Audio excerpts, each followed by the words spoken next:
Right. Hey, good morning, everyone. The meeting of the Rhode Island Ethics Commission for Tuesday, November 14th, 2022 will come to order. The first order of business is a motion to approve the minutes of the open session held on October 17th, 2023. Is there a motion? Second. Okay, vice call vote. Commissioner Jones. Aye. Commissioner Susie. Aye. Commissioner Ritchie. Aye. Commissioner Peterson. Aye. And the chair votes aye. The next item is director's report. Good morning, everyone. Morning. So first, I'll just note that we are live streaming the meeting. If anyone is watching it remotely, which we do, which no one currently is. But so that I'm not going to say a whole lot about it then, except to note that we're only live streaming open session, not executive session. And when we come back out of executive session, there will be a report out of any actions taken in executive session today. Leave that nice and brief this morning. Go through the points in the director's report, complaints and investigations. We currently have 10 total, we have 8 complaints pending at the time. And all of these are regular substantive ethics complaints. All of the financial disclosure complaints that we initiated for the 2022 filing year have been settled. With everyone agreeing to file the delinquent form, to pay a $100 fine, and to consent to a finding of violation. And the commission has previously authorized the staff to enter into those types of agreements without having to come back before the commission. So we're done with our 2022 filing year, ending the year with 100% compliance for the 2022 year, which has never happened before. So first time ever. And that's all due to the staff making phone calls and chasing people down. So that's well done. All of the other complaints are currently under investigation, and we'll probably be seeing some proposed resolution and settlements and or some probable cause hearings coming up in conceivably, well, maybe one on the December meeting, but then in January and February, you're going to start seeing a lot more complaints in executive session. 2 advisory opinions. We have 4 on today's agenda and then 2 outstanding. Over the last month, we also informally resolved probably half a dozen or more advisory opinions that had actually come in. Someone had written a letter, and then when our staff attorneys reach out to them the first time, just through a conversation, it becomes clear what needs to happen and that they don't really need an advisory opinion, and those get withdrawn. Sometimes they still take as much time as an advisory opinion, though. Sometimes we actually draft the draft advisory opinion, send it to the person, and then they understand what needs to happen and withdraw at that point. Jason, how frequently do people come in and the staff determines that they don't actually need to file That they don't need to file a request for an advisory? That is covered by a prior one or? Yeah, that happens regularly, daily, I would say. We have a duty call system. So every day when someone calls the Ethics Commission, they get a human, immediately. And it's either going to be one of our investigators, primarily our investigators handle it, sometimes one of the staff attorneys. And it starts with just that kind of question. Hey, can I award this contract? Can I vote on this? And they'll have an informal conversation. They're also advised in every single case that this is just informal guidance. It's not binding on the commission or on anyone else. It's not an advisory opinion. I'd say that happens 3 or 4 times a day. Wow. Yeah, at least. Yeah. As to APRA requests, we had 5 since the last meeting, and we fulfilled all of them within 1 business day, as we always try to do. All of those were related to financial disclosure, which is a little funny, but that's how it happened this time. And then on circling back to financial disclosure, well, I don't think we need to circle back. I've given everything you need to know about financial disclosure. So, we're in the process of just making sure we're ready for the 2023 filing year. And we usually try to go live with that online and with the new form by the end of next month. So by the end of December, you'll be able to, if you want, you'll be able to. On January 1st, we'll go live, so you can file your 2023 advisory or financial disclosures. Finally, we do have a couple of administration and office updates. We're just about done with our recusal case management system that we've been developing with our contractor. We've been meeting with them regularly, and now we're just doing the final testing. And what that's going to allow us to do is to digitize our recusal forms. The ultimate goal will be that they're available online, just like the advisory opinions, so that people can search for them, print them out, download them online. We're probably going to get there by sometime in 2024. The case management software will be working and ready within the next month, probably, and then the online aspect of it we'll keep working on. As part of that, we have developed a new recusal form, a copy of which is in your packet and was included in your packet. The reason we switched to a new form and kind of updated the instructions, a couple of reasons. First, we've been using the exact same form since before I started here in 2001. I don't know when that, it just needed a visual upgrade for starters. But secondly, we wanted to make sure that it had all the fields that we want to start tracking, such as the date a person recused, which isn't presently on the current recusal. So, we're adding those things in. The other thing that we've taken out of the new recusal form, and it's maybe the most glaring difference between the old one, is there used to be an option A and an option B, where it would allow a person to check an option that said, although I have this interest in the matter, I can be fair and objective, and I'm going to participate. That's never really a great option. We think our best guess is that it was included because that language is in one of the statutes, 3614(6), that offers that type of option for legislators, but only for legislators. Given now that in 2016, the voters voted to amend the state constitution to expressly clarify that legislative immunity through the speech and debate clause is no longer applicable to the code of ethics, we think that option is dangerous to continue including in it, because it gives people the idea that, oh, even if I have a conflict, as long as I can be fair and objective, I'll participate. So we don't want to give people that idea. If they have a conflict, they have to recuse, and the new recusal form clarifies that. Are you still going to use a paper form, or are you going to have people able to fill it out online? So we're going to start just by replacing the paper form. So where currently people can download the form and instructions from our website, starting by the end of December, we're going to switch that over to the new form. So by the new year, we'll be using that. Our developer has informed us that they can help us to create an online fillable form that you can fill out online, and it will populate our case management system the same way as a paper form does. So similar to the way that you use an online financial disclosure. So we are going to develop that.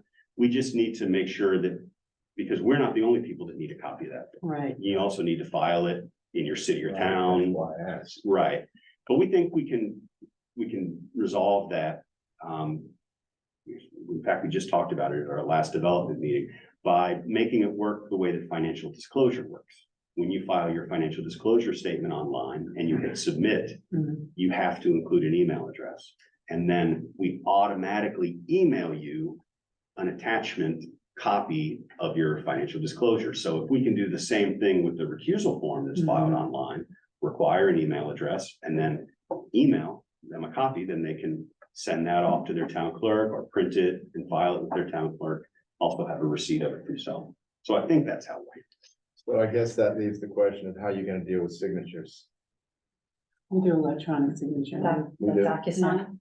Yeah, we'll figure out some way to do an it may be DocuSign. It may not be necessary to use DocuSign. Right. Like Adobe digital signature.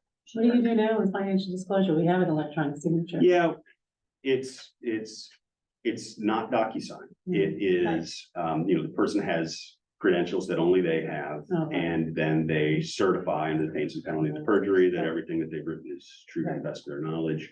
They write their name out Right, Right. Yeah, and that, constitutes a given. and I think it would be the same. I mean, the risk of someone filing someone else's, yeah, recusal form is about, Yeah. could you ever use the same ID as your financial disclosure? Would that make sense? Because people that would be filing would likely be also filing financial disclosure. Yeah, it's very possible. So as soon as we finish recusal, we're moving on to 3 other modules. So recusal will be the first module built on the same platform, which is Power Docs, which is the new kind of standard to Microsoft product.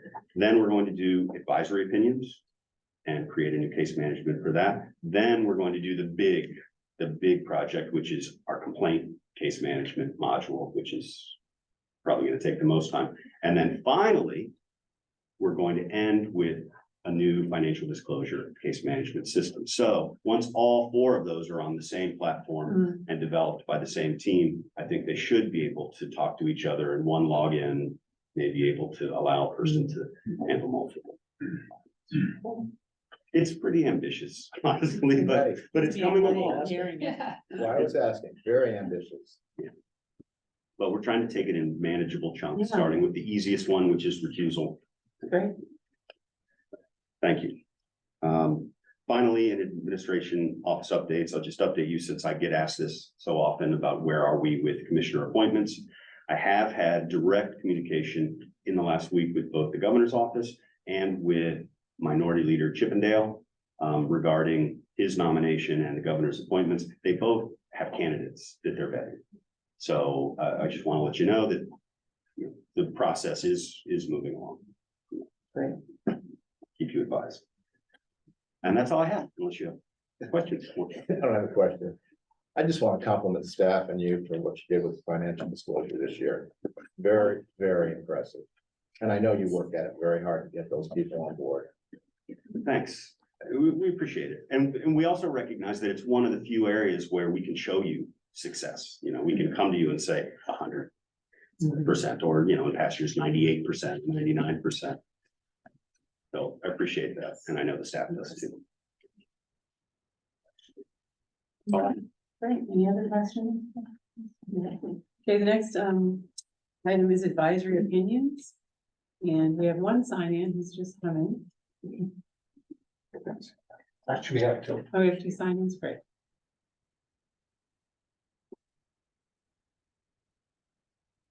Thank you. Yeah.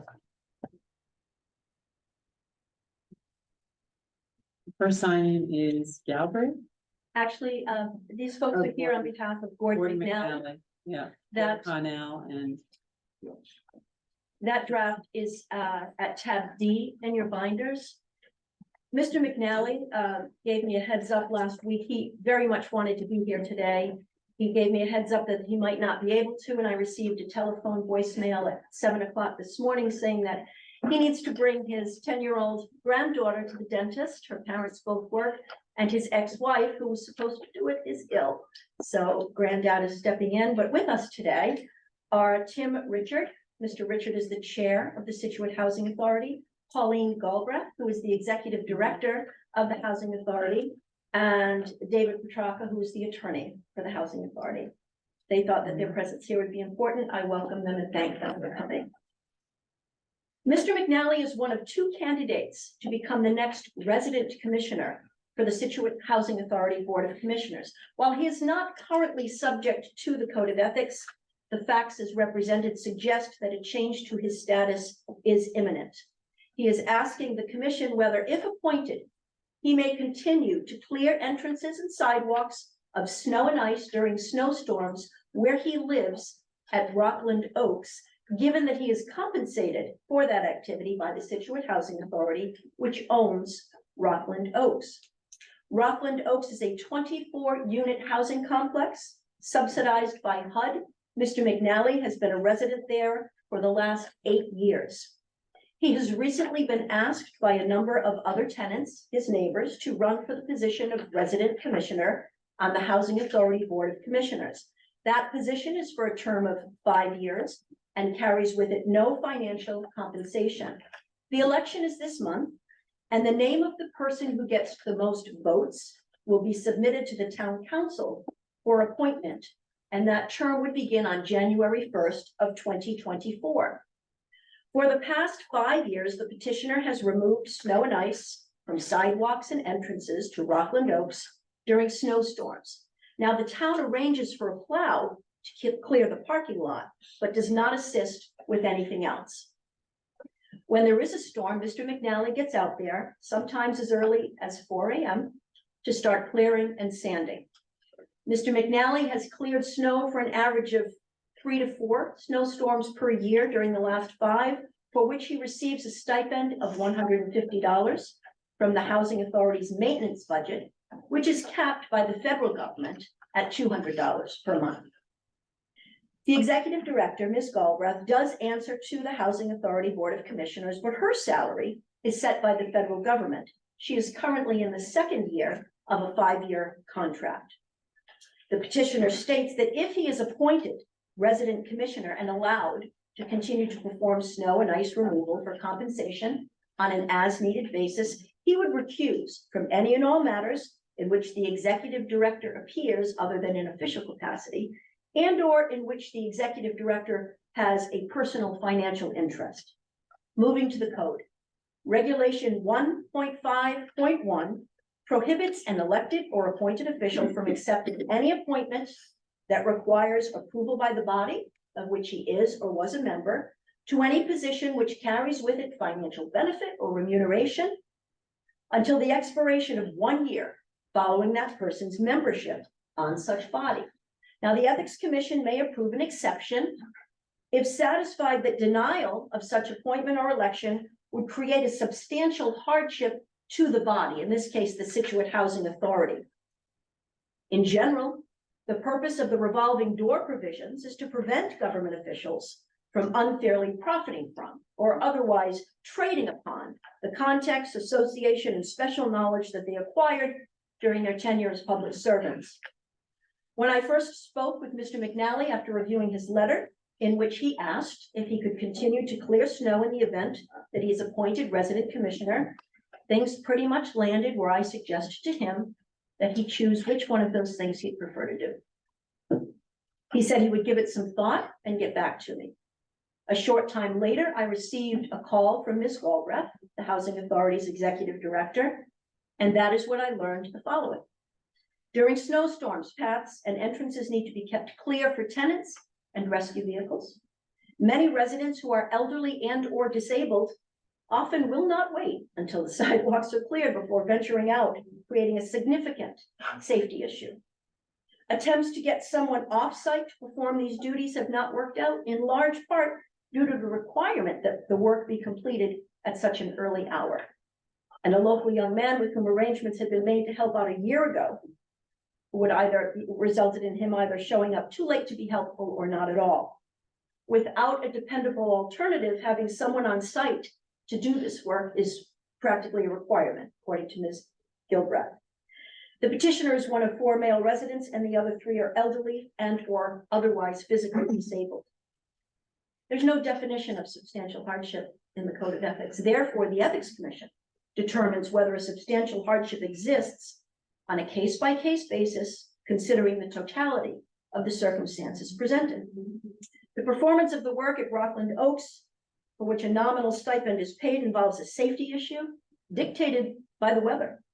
Mr. McNally has been providing this service for 5 years by getting outside sometimes as early as 4 a.m. It is highly unlikely that he is now seeking appointment as a resident commissioner so that he can continue to do so. I would note at this time footnote 1 at the bottom of page 4 of the draft. Regulation 1.5.4 provides that a municipal elected official and school committee member, whether elected or appointed, is not required to leave employment with a municipal agency in the municipality in which the official serves if that employment was held at the time of the official's election or appointment to office. While Mr. McNally would not be a municipal elected official if appointed to become resident commissioner following his election by the Rockland Oaks residents, The recognition of regulation 1.5.4 is appropriate here.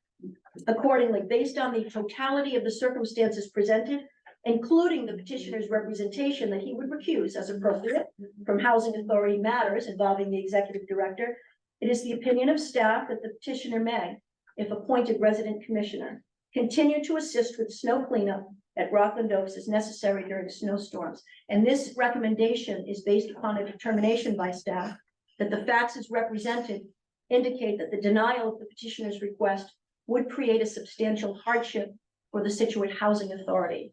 I'm happy to answer any questions or to defer to our guests as appropriate. Thank you.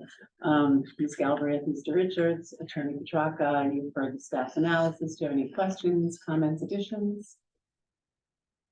I just want to thank the staff for a very thorough analysis and giving me the opportunity to appear before you once again. We love seeing you. Third time in 3 months. Exactly. You're a frequent flyer. Any questions from the commission? No? I would just like to make a quick comment. Okay, please. Commissioner My Susie. parents and my mother-in-law, when they were alive, all lived in elderly housing in Cumberland. And I would have to call them and beg them to stay in until it was safe for them to go out. You deal with 80 and 90-year-olds all the time, and you know how stubborn they can be. So I'm glad we could resolve this, so that he can continue to do the work if we have to support. It's important, it's really important. My only comment would be to Mr. McNally, who's not here, can you do something to keep it from snowing this year? Yeah. Keep the numbers down. Like 2 a year. So is there a motion to accept the staff's recommendation? So I'll second it. Okay, so it's moved by Commissioner Susie and seconded by Commissioner Jones. Roll call vote, Commissioner Jones. Aye. Commissioner Susie. Aye. Commissioner Ritchie. Aye. Commissioner Peterson. Aye. And the chair votes aye. Thank you very much. Good luck. Thank you very Thank much. you. Thank you. Thank you all. Pleasure to meet you. Good luck. Thank you. We have the next step. I know. That's our jurisdiction. The next signing is Bill Connell. Connell. Good morning, commissioners. Is it Connell or Connell? Connell. Connell. I'm fully vaccinated, by the way. I just like whether or not Okay, no nervous. that's fine. This draft advisory opinion is in the top B in your binders. Mr. Connell is a member and secretary of the North Smithfield School Committee. He has the opportunity to serve as a part-time assistant solicitor for the city of Woonsocket. A small percentage of North Smithfield students attend Woonsocket Public Schools under the Career and Technical Education Program. The North Smithfield School District pays for the tuition for those students to attend Woonsocket schools. Under that program, the tuition is set forth by the Department of Education. The invoices for the tuition under the program are submitted by Woonsocket to North Smithfield and are approved and paid by the school committee. All checks issued for the payment of the invoices are electronically pre-printed with the petitioner's name on them as the school committee secretary. Mr. Connell represents that if he is hired as the Woonsocket assistant solicitor, he would not participate in any matter that involves direct contact or exchange with North Smithfield. He further states that there is a separate city attorney who handles matters for the Woonsocket School Committee.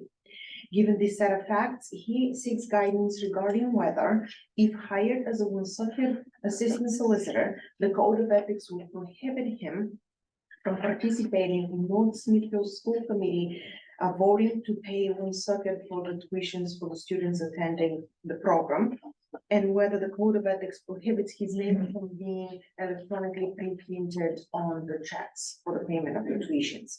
Of course, as the secretary of the North Smithfield School Committee. The Ethics Commission has consistently concluded that the Code of Ethics does not consider public entities to be businesses. or the relationship between the public official and the public entity to be one of business associate relationship. Here, North Smithfield School Committee, the town of North Smithfield and the city of Woonsocket are all public municipal entities, and therefore they're not considered businesses under the code. Thus, the petitioner's relationship with each of those public entities will not be considered a business associate relationship. Accordingly, any financial impact associated with Mr. Connell voting on those, the payments for those, tuitions will not constitute a, financial impact upon business associates. Therefore, the Code of Ethics will not prohibit him from participating in the votes for the payment of those tuitions. The Code of Ethics would also not prohibit him from his name being reprinted on the checks for the payment of the tuitions. And given the facts as represented by him, it seems like his name being on those checks would seem ministerial. Finally, it does not appear that Mr. Connell's independence of judgment would be impaired, or that there would be a substantial conflict with respect to the exercise of his public duties in either role. Accordingly, it is based on the facts as represented. It is the opinion of the staff that Mr. Connell, if hired as an assistant solicitor, he may participate in discussions and vote on the tuitions for Woonsocket, and his name could appear on the checks for the payment of those tuitions. However, Mr. Connell is advised to remain vigilant about his obligations under the Code of Ethics in the event that a particular matter arises that may either financially impact him, impair his independence of judgment, or create an interest that is in substantial conflict with his public duties in either role.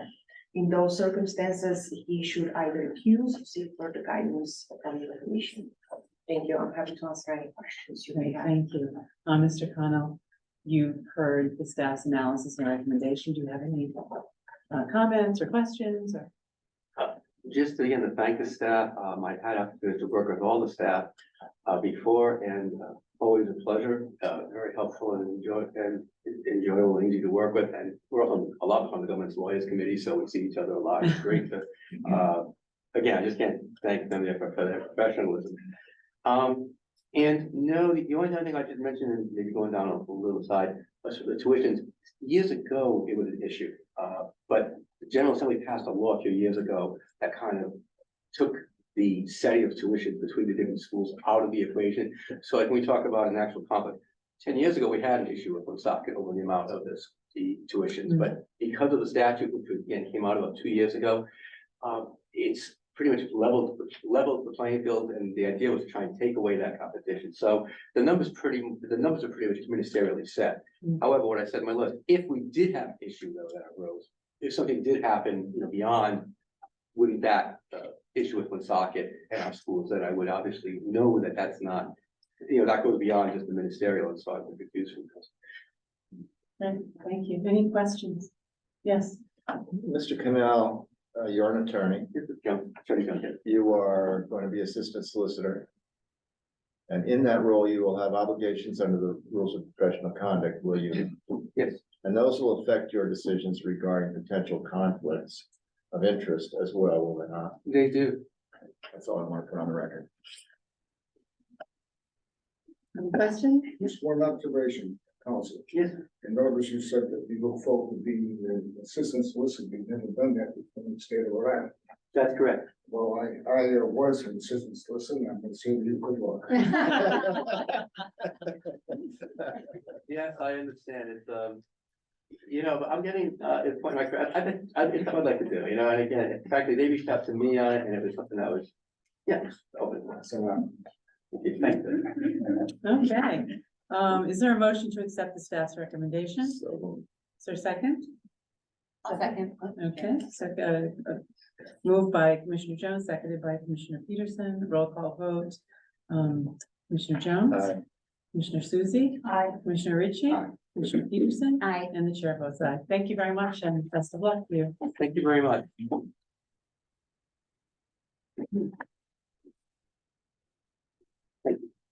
Off the record, it's all watch the news, there's a lot going on in this bucket right now.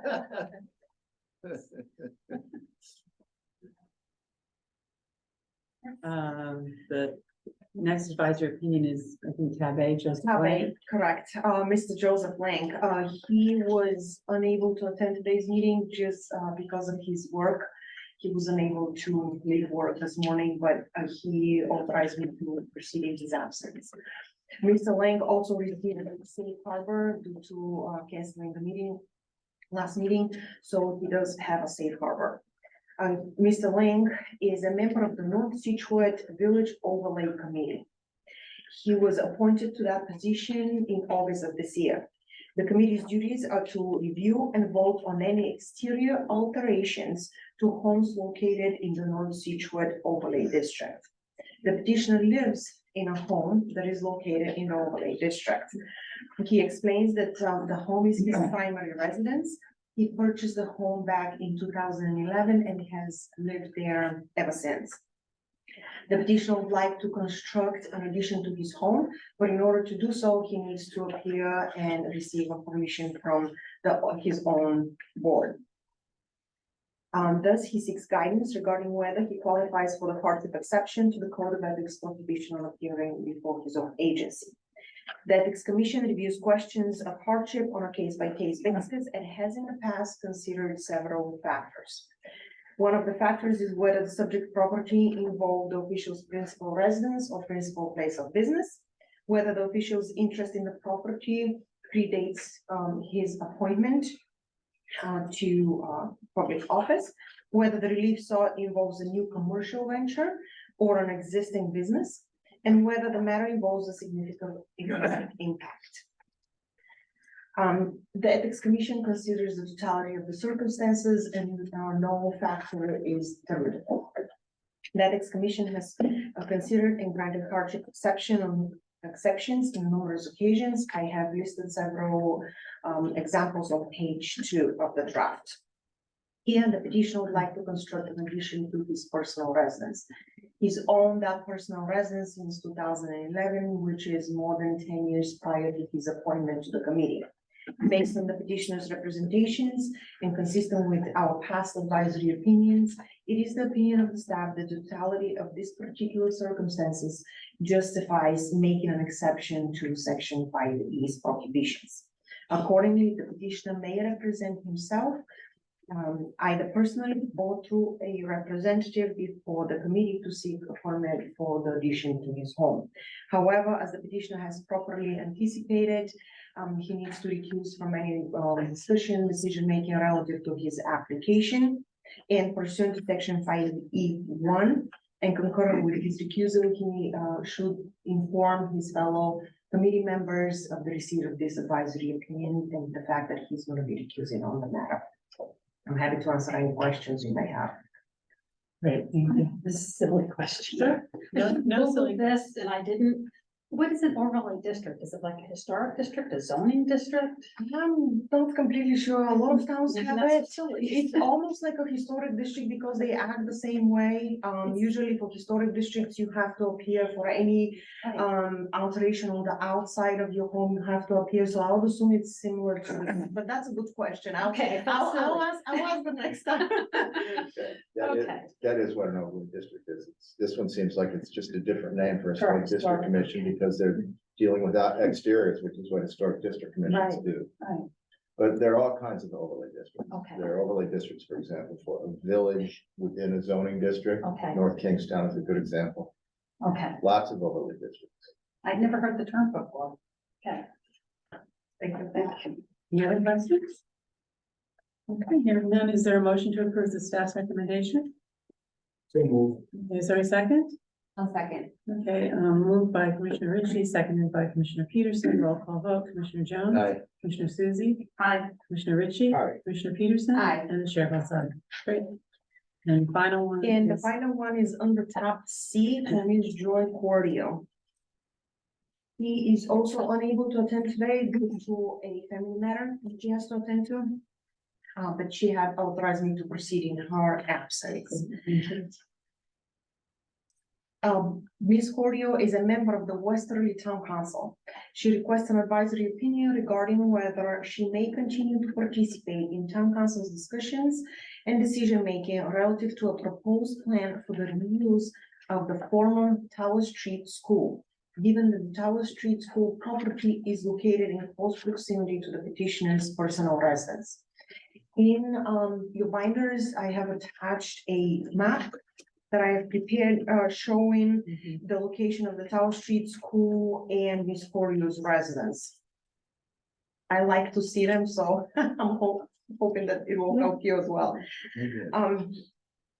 The Tower Street School building was constructed in 1955 as an elementary school, which currently is 45,000 square feet and is situated on more than 11 acres of land.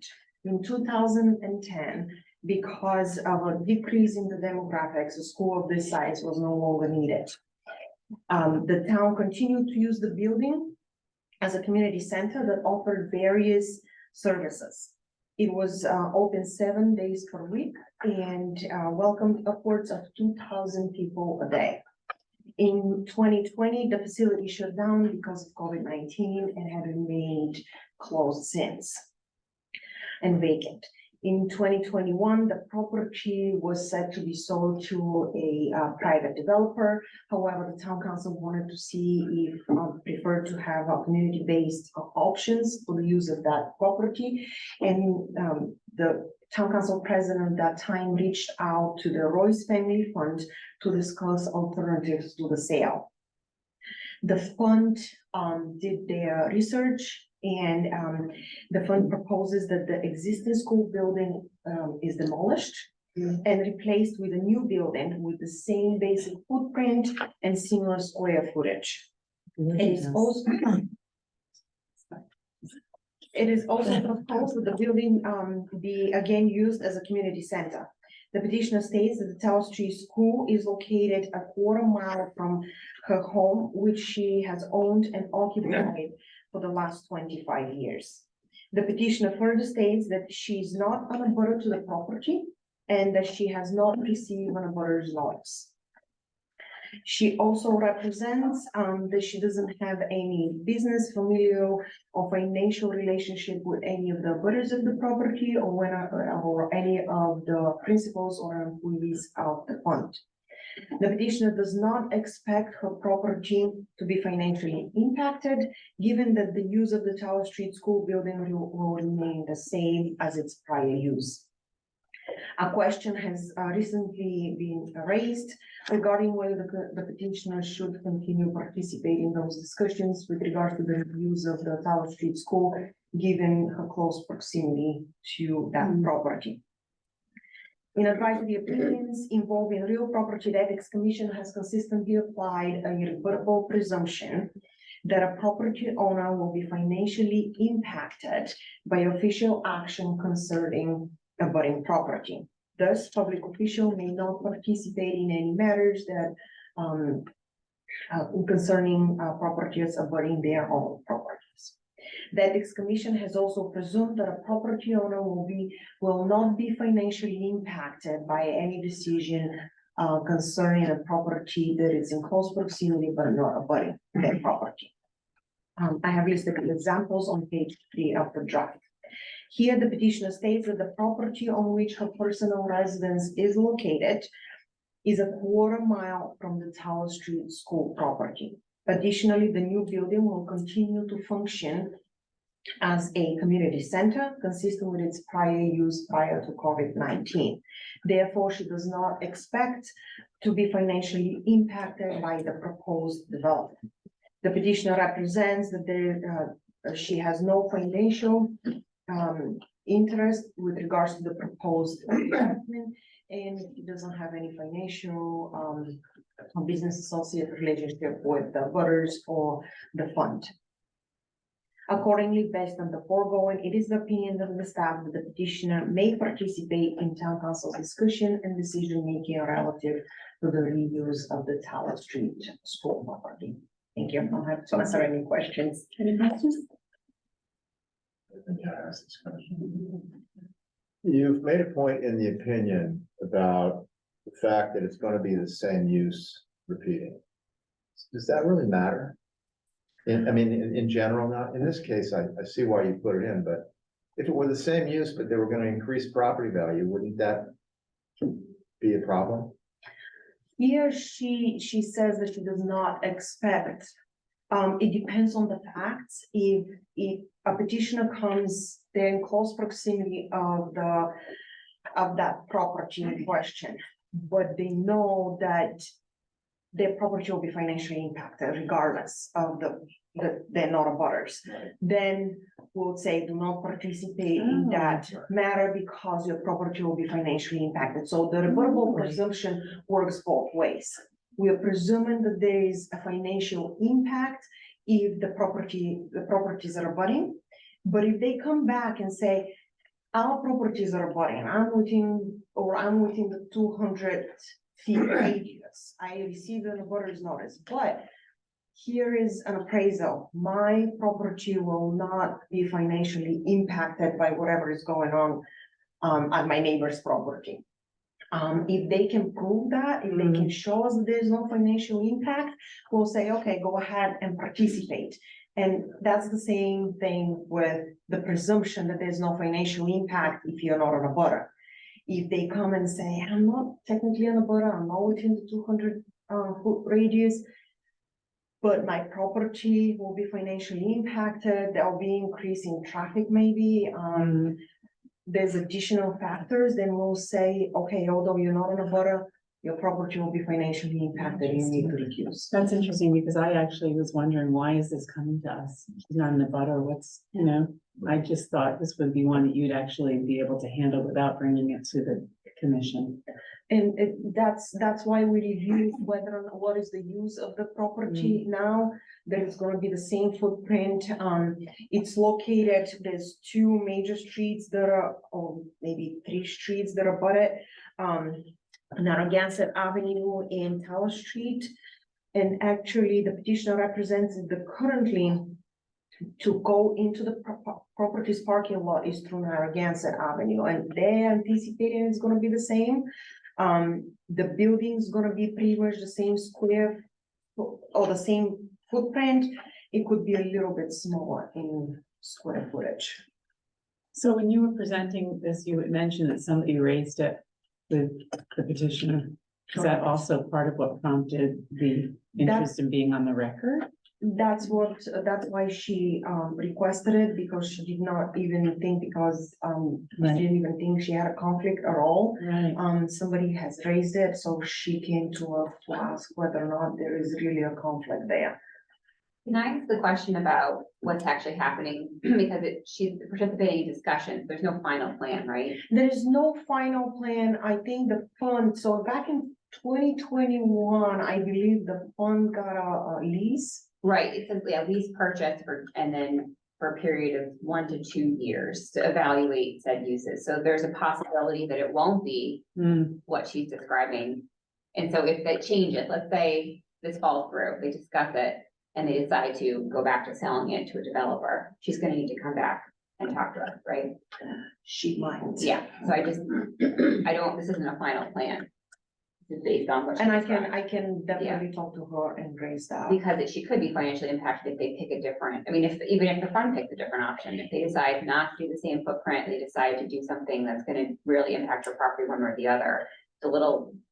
Correct, that's a good point. The advisory opinions usually are drafted on those particular facts. So if something changes within those facts, this advisory opinion will not protect her anymore. But I can raise it definitely as. Yeah, I did, just in case. Thank you. Might be more. Anything else? Okay, is there a motion to approve the staff's recommendation?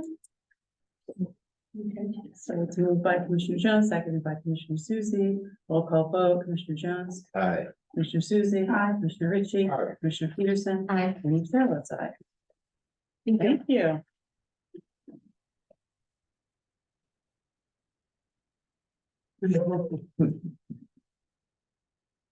Okay, the next item is a motion to go into executive session to take up a motion to approve the minutes of the executive session held on October 17th, 2023, pursuant to Rhode Island General Laws 42, 46, 5A, 2, and 4, and then to take up a motion to return to open session. Is there a motion to go for executive session? Is there a second? Second. Okay, moved by Commissioner Ritchie, seconded by Commissioner Peterson. On a roll call vote, Commissioner Jones, Commissioner Susie, Commissioner Ritchie, Commissioner Peterson, Aye. and the chair votes aye. Great.